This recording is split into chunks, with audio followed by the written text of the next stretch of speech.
Banded sumo squats. So this is a great exercise if you don't have weights to do a sumo squat, and also if you just want to have a different variation and a different stimulus on your glutes and your legs for this movement pattern.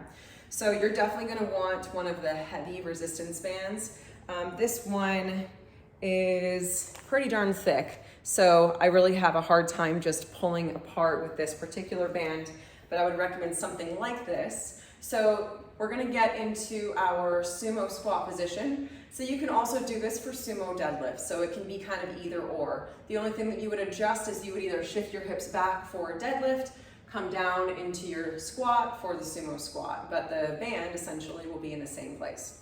So what you'll want to do is you'll want to loop each side of the band around each toe, get your feet in position, and you're going to actually grab that band right in the center. So it's going to feel pretty darn heavy here.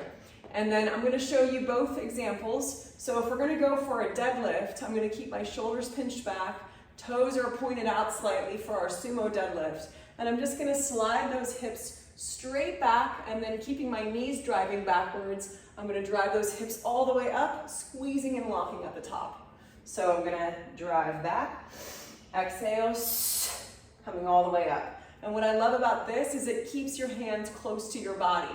So you really don't have an option to let those arms drift forward and release the lat tension, so that's great.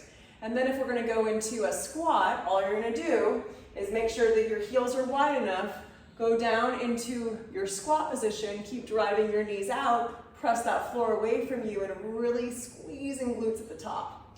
So from this in our front position, we're going to be here, shoulders pinched back.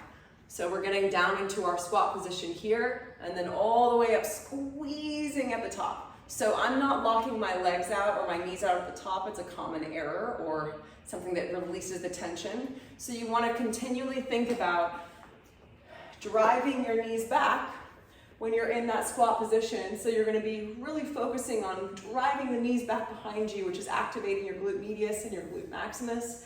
And then as you come up, you're going to keep thinking about driving those knees back, which prevents you from locking the legs at the top. So you want to have a slight bend in the knees, which is going to keep that activation of driving those knees back and keeping that rotation at the hips happening, which is ideal for our sumo deadlift or squat.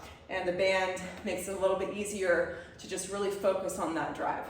So I hope you guys like this one, and see you in the next one.